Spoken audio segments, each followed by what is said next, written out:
All right, here we go with another one of these things. This time we are going out to St. Louis, Missouri, and this trip was pretty wild because it was planned start to finish all in about a 3-week time zone.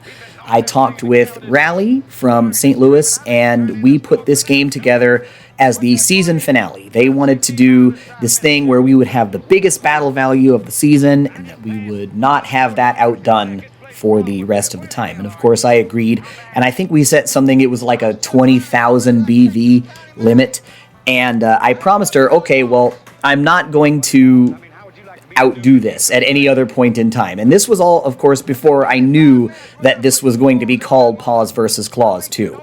I didn't even know the first Paws vs. Claws was going to happen yet. And this was shot in April of 2022, so this coming out about a year or so after I shot it is pretty wild. But here we are entering Missouri finally. We were in Tulsa and heading out of Oklahoma before. And I had my friend Tyler with me, who had volunteered to help me run camera if I would simply help them out by taking them to a concert that they had really wanted to go to. And we're going to have that story here in just a little bit. But so we got to St. Louis, and we had an incredible time trying to find a hotel. I seem to recall that I called every place in town trying to get someplace. Oh boy, clean restrooms. Well, I sure hope so. Was world's largest gift store. I did not have time to stop at whatever this was. Hold on. Oh, here's the Uranus Fudge Factory, baby. You know we had to do it. But anyway, insofar as that story, we're going to expound upon that a little more right here. I'm Selfie Real Estate Daddy. So, hi, my name is Tyler. I'm DJ Spooky Ty on Instagram. I already Twitter. put you over. I had an interview with Rally, and I named you as DJ Spooky Ty. I love that. But yeah, so I'm DJ Spooky Ty on Twitter and Instagram. We are, 2 days in St. Louis. Day 1, I'm coming in to shoot for a band called Heart Attack Man. They are amazing and one of my favorite bands. And then I'm helping out the Battlebound team on Saturday, which is fucking sick. We just passed a little while ago the 103-mile marker, so we are very close.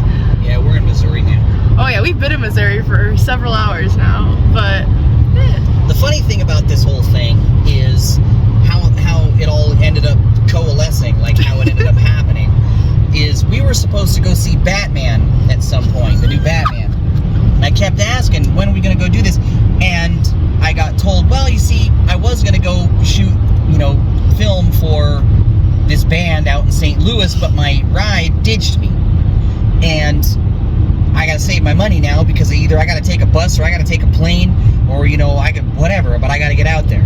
And I said, well, hold on a minute. When is this? And you said it was this weekend, April the 1st. And I was like, okay, well, hear me out. What if I take you instead, and you don't do the thing you're going to do, and then the next day we go film an episode of Battlebound because we got somebody out in that area that wants to be on the show that I want on the show, and I've been trying to get on the show but just didn't know when I was going to be able to do it. It was literally at some point in the future, hopefully by this fall, I'll be able to do it. And you said, oh, well, yeah, sure, that works out. So that's literally the reason why we're doing this, is because that person decided they didn't want to go see Heart Attack Man, I guess. So anyway, there's that part of the story, and here we are just cruising up by the Merrimack Caverns. If you've never been to Merrimack Caverns, I've been there a couple of times, and I think it's super cool. I'll put a link up for them on the screen here so you guys can go check that out. We're about to come up on this crazy car, and I'd never seen anything like it, so I said to Ty, you got to get some footage of this thing. Here, check this out. What is this, a toy museum we're passing?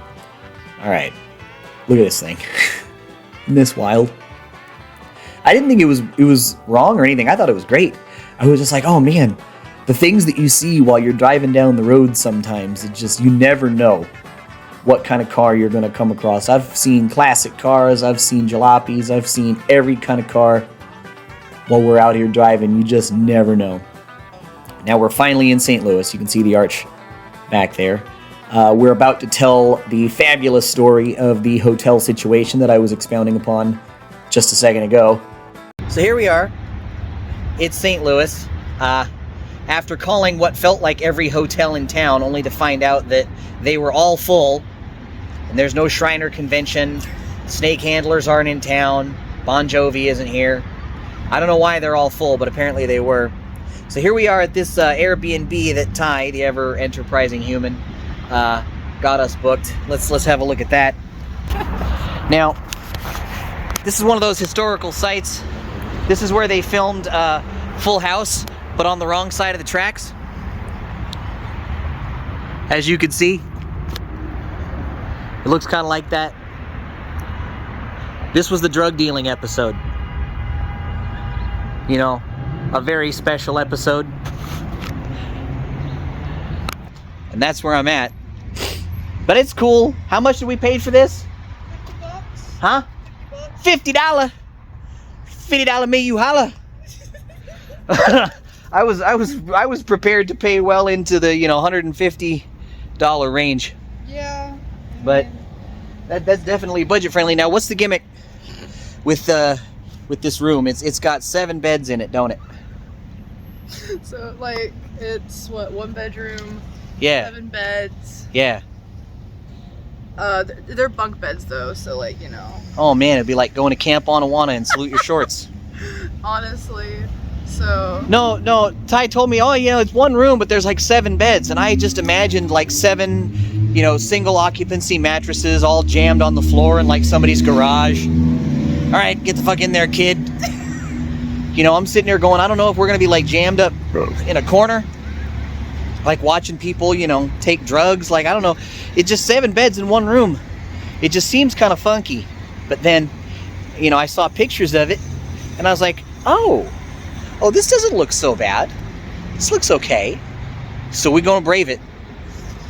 listen, a bed is a bed. A bed is a bed. So, if there's another video after this, you'll know we lived. Alright, here we are coming up on the Anheuser-Busch Brewery. This thing is absolutely fucking massive, if you can't tell. I didn't have time to go up and look at it. I believe Ty was filming this as I was taking them to the concert that they were going to take pictures at. Yeah, here we are, exactly. The Lemp building. Of course I remembered that. I think these are like grain stills, or they're like liquor distillery stills or something like that. These things are gargantuan. They look big from here, but boy, just wait when we get up real close. So, anywho, after I dropped Ty off, I came downtown, and I was supposed to just have this nice little evening with Raleigh and her husband, Richard. And so here I am. We're going to a place called Fitz's, which is right here. Wonderful place. Great handmade sodas. Came in a bottle and everything. It was super cool. And anyway, we finally met up, and then we went across the street. This place is called Blueberry Hill. It's on the same road as the restaurant we were going to eat at. And I was told, you've got to come in. You've got to see all this stuff. And man, like, this place was just a straight up like pop culture museum. And there wasn't an era either. It was 80s, it was 50s, 70s. Like, you pick an era and you could probably find a whole ass display for just that era. And they had all these action figures and all these custom displays and dioramas that people had made. And of course they have arcades. You can't not have arcades in a place like this. But boy, even with all that stuff, the floor plan was still open. It still felt, not cramped. Here's some rock and roll memorabilia. See, it's not just toys and nerd stuff. Like, it's everything they had in this place. It didn't matter, what the genre was. Now, this is some time for some nightlife, baby. We're going to a place called the Up Down. And I was told by Raleigh and her husband that this was like the spot. Like, you want to go kick it, have some retro gaming, this is where you want to go. And I said, psh, you ain't got to tell me twice. Let's check it out. So after we had dinner and all that fun stuff, Ty was still working. So I had plenty of time to kill before I had to go pick them up. And we start walking around in this place, and every time I turned around, I swear to God, there was another staircase leading to another floor. Like, it kept going. Every time I turned a corner, there was another room just full of these vintage games. And all of this 80s and 90s just pop culture references, memorabilia. I mean, check this room out. I think this was the bathroom. Don't worry, nobody was in there when I did this. I made sure. And we finally found a Galaga machine. Of course, that's my jam. If anybody knows me, they know. And I got down there, and I don't remember if I set the high score or not. I would have to ask Riley. She would be more likely to remember than I would. And see, here we go. We're going down the stairs every time. And there wasn't any one genre either. It was like any and all arcade cabs, you would probably have a real good shot at finding it down here. It didn't matter if it was early 80s, 2000s. See, they had DDR over there. They got that new Pong machine. You can see in some of the new arcades like Dave & Buster's and things like that. And check this out. They're playing pro wrestling on the TV. I think this is like ECW or something like that. But here we are, the next day. We're at a store called Game Night, and check this out. This was the sweetest thing. I have never had anybody put out a little sign for me like that. That made me feel super special, y'all. I'm not gonna lie. Now, here we are. They had a game going on that day. The fellow in the Draconis Combine shirt there was the dude running the show. Very enterprising fella. Super cool. I think the other guy in the other Draconis Combine shirt was his right hand. But they had this big grinder going on, and they had all these rules and things like that. So they have a thriving Battletech scene out there. Like, it is not small by any means of the word.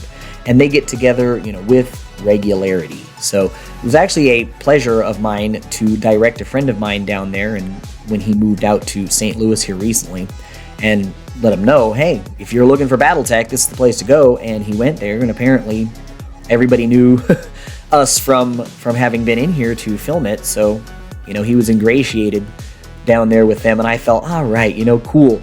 Connecting other players with other players and facilitating more Battletech. Like, that is what I've always wanted to do with this show. And to make that happen on even just a small level does a whole lot of good for my heart. So I'm going to shut up, and I'm going to let you guys check out this super cool store. Heave-ho, splash, bump, rolling down the hole. Heave-ho, bang, bump, roll, rolling down the hole. Down the dark, swift stream you go, back to lands you once did know, where the forest wide and dim stoops in shadow gray and grim. Heave-ho, splash, bump, rolling down the hole. Heave-ho, bang, bump, rolling down the hole. Down the dark, swift stream you go, back to lands you once did know, float beyond the world of trees, out into the whispering breeze. Heave-ho, splash, bump, rolling down the hole. Heave-ho, bang, bump, rolling down the hole.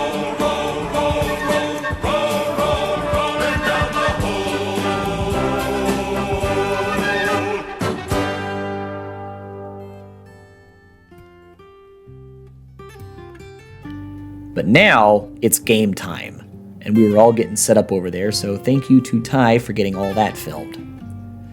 And here we are after the game, and when I heard the name Uncle Bill's Pancakes, I immediately squealed and said, yes, that's where we're going for dinner, because it reminded me of my Uncle Bill. So after that, it was a lovely time. We all sat around, had a great meal. We're leaving St. Louis now on the way back to Tulsa. It just kind of goes to show you, I suppose, as we head back, how long some ideas take to come to fruition. Like I said at the beginning of the video, I had no clue we were going to call this Paws vs. Claws. I only knew that it was going to be the Season 3 finale. That was pretty much all the details we'd worked out, besides we want to do some ill clan, and we want to have, this much battle value, and that was pretty much it. And the Paws vs. Claws thing germinated from a later game that I think we played after this. Yeah, we played Paws vs. Claws 1 after we shot this, so we technically played them out of order, or out of the order in which they would air. And that's before I had any idea that that was what I was even going to call any of them, so... Well, I am running out of time. Thank you all so much for joining me on this wild and crazy journey, and supporting this channel, and all the patrons and all the people who leave nice comments. I greatly appreciate you. I know these videos aren't popular, but thanks for sticking around. We'll see you next time. Into Tulsa town. Be sure to smash our like button and subscribe to our channel. Crowdfunding is when lots of people give you small amounts of money to help your passion project come to life.